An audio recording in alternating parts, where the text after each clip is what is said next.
Assalé Tiemoko, sur le plateau du Grand Talk hier soir, et ce qu'il a révélé a fait trembler plus d'un. Entre vérité crue, mise au point inattendue et message à peine voilé, son passage à Live TV a marqué un tournant. Pourquoi ces propos créent-ils autant de remous? Reste jusqu'au bout, tout s'éclaire. Abonnez-vous, likez et partagez.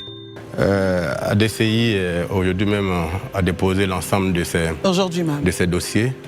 Mais moi, en tant que premier leader de ADCI, depuis la semaine dernière, j'avais déposé mon dossier, donc nous sommes dans le temps.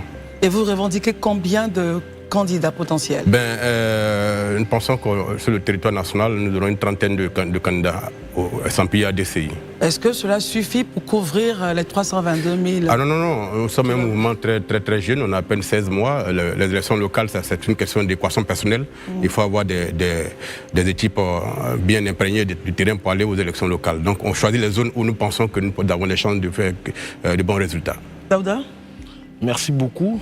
Je pense qu'une trentaine de candidats, parce que vous avez lancé un appel. Donc, en gros, pour moi, il n'y a pas eu du monde qui s'est bousculé au portillon. Mais c'est pas non, c'est un appel pour les militants de ADCI, pas pour la Côte d'Ivoire. D'accord, voilà, c'est bien. On fait la nuance, quoi. Ok. Monsieur le député, moi, j'ai une question assez simple. Et elle est d'actualité. Il me serait... Je serais un peu gêné de ne pas la poser. Actuellement, sur les réseaux sociaux, il y a un vrai débat qui s'élève, notamment sur TikTok, où souvent vous y êtes, sur la question de nos compatriotes d'origine libanaise qui souhaiteraient être candidats à la députation.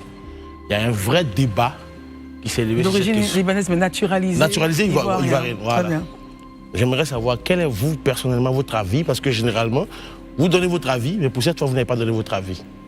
Oui, parce que je pense que l'environnement est assez empoisonné par des débats qui sont menés par des personnes qui n'ont pas forcément les outils intellectuels pour agir là-dessus. Sur la question, je pense que c'est un faux débat.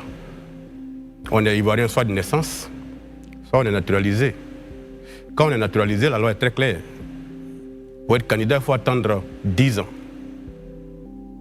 Pour être électeur, il faut attendre 5 ans. Mais à partir du moment où on est naturalisé, on a les mêmes droits que tous les autres Ivoiriens.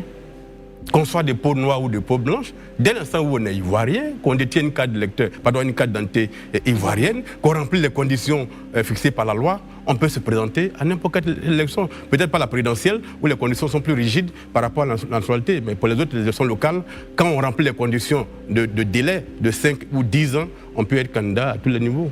Qu'on soit libanais ou qu'on soit, je sais pas, burkinabé, qu'on soit malien ou pas, l'essentiel est qu'on remplisse les conditions fixées par la loi.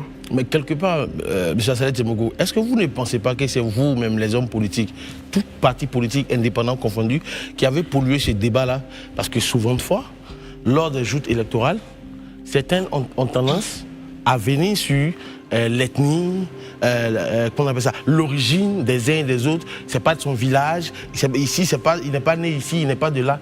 Est-ce que quelque part, vous n'avez pas contribué à polluer ce débat-là qui, aujourd'hui, s'est déversé sur d'autres personnes? Monsieur Daouda, je ne me sens aucune responsabilité dans l'empoisonnement du débat ethnique en Côte d'Ivoire. Je ne me sens aucune responsabilité là-dessus. J'ai même vu que, il y a quelques jours de cela, un proverbe à Caen que j'avais utilisé dans un village a suscité tellement d'interprétations. J'ai vu une agitation de personnes qui sont foncièrement tribalistes et qui recherchent dans les mots des autres les moyens d'alimenter leur communautarisme. Le proverbe disait, et je le cite, on ne confie pas le trésor d'un village à une pédricesse là. Mais justement, elle l'emportera dans la forêt. Je vais dire, c'est un problème que j'ai utilisé à Sirasso récemment dans un meeting, que j'ai utilisé à Ferke, lorsque je suis fait un meeting pour soutenir mon ami et frère Kawoli. Je l'utilise pour les élus qui, une fois élus, disparaissent et réapparaissent 5 ans plus tard à la veille des élections. C'est de cela qu'on parle. Les élus qui viennent rendre compte, notamment les députés qui sont élus, et ils doivent rendre compte des populations chaque trimestre, chaque semestre, et ils doivent être dans leur localité pour rendre compte. C'est cela que j'appelle les coqs, parce qu'ils sont là, ils vivent avec les populations, ils connaissent leur réalité. Mais les perdrix, une fois élus, disparaissent pendant 5 ans et réapparaissent 5 ans plus tard. C'est de cela qu'on parle. Ça n'a rien à voir avec une ethnie ou une région. C'est une interprétation vraiment qui est totalement stupide que je n'ai pas voulu commenter. D'accord. Dernière question, parce que justement, parlant aujourd'hui d'ethnie d'origine, je sais que chez vous, à Assalé, M. Assalé Tiemoko, vous avez intenté un procès contre des gens de chez vous, les accusant d'avoir fraudé ou n'étant pas ivoirienne, mais vous avez perdu ce procès. Est-ce qu'on ne pourrait pas dire que vous avez aussi contribuer à instrumentaliser un peu l'origine des uns et des autres chez vous. Est-ce que vous savez que le tribunal d'Abidjan, Plateau, condamne chaque mois des personnes qui ont fraudé dans la santé ivoirienne? Est-ce que vous savez ça? Oui, mais je parle de vous, votre procès. Ah non, je vais vous dire un truc. Moi, je suis officier de police judiciaire. L'article 31 du Code de procédure pénale dit que l'officier de police judiciaire doit saisir sans délai le procureur de toute infraction dont il aurait connaissance en réunissant les éléments pour remettre au procureur. Quand un maire a des informations de ce que des gens frauderaient sur la nationalité ivoirienne, l'officier que je suis fait son travail en saisissant le procureur. Ce n'est pas une incitation à la haine, c'est pas... Nous sommes dans une république où les lois doivent être respectées. C'est le gouvernement qui parle chaque jour de lois à respecter. Pourquoi quand d'autres personnes font leur travail, on les accuse de faire de la xénophobie? Non. La fraude est un peu de zèle dans le zèle, c'est quoi le zèle? Parce que vous l'avez porté, vous-même, vous l'avez intenté en justice, vous êtes parti en procès, vous avez perdu. Oui, mais le procès est en cours. Monsieur, ce procès n'est pas terminé. Très bien. On n'est pas sans ignorer qu'il y a des procédures, il y a des détails de procédures. D'accord. Voilà, donc n'instrumentalisez pas la loi quand il s'agit de politique ou de politiciens. J'ai le droit, en tant qu'officier de police judiciaire, de poursuivre n'importe qui oserait frauder la nationalité ivoirienne. Et ça, je l'assume. Très bien, Marius, comment... Bien noté. Dans une de vos déclarations, lors de vos punchlines, donc à des partis politiques ou à des hommes politiques, vous annonciez qu'on ne peut pas combattre des candidats indépendants et leur ouvrir les bras après leur victoire. Vous savez très bien, un homme averti dans le milieu politique aujourd'hui, qu'en Côte d'Ivoire, nos hommes politiques et les partis politiques nous ont habitués à faire de la politique sans logique. Il n'y a point de logique en politique. Alors pourquoi pensez-vous que quelqu'un qui a été élu en tant qu'indépendant ne puisse pas par la suite remettre sa... Vous savez, c'est un commerce que moi je n'accepte pas. Je considère que c'est tout ça qui a contribué à abîmer. Et pourtant, vous avez été sollicité en la matière. Mais moi, j'ai refusé. Moi, j'ai été élu indépendant. J'ai plusieurs fois été sollicité par des partis politiques pour adhérer. J'ai refusé. J'ai estimé que c'était un pacte social que j'ai signé avec ma population, à qui j'ai présenté un projet social, et j'ai été élu en cette qualité. Je ne peux pas la trahir en disant que j'ai découvert après un rêve que c'est de l'autre côté qu'il y a le développement. Non. Je considère que c'est tout ça qui a contribué à abîmer la crédibilité du jeu politique en Côte d'Ivoire.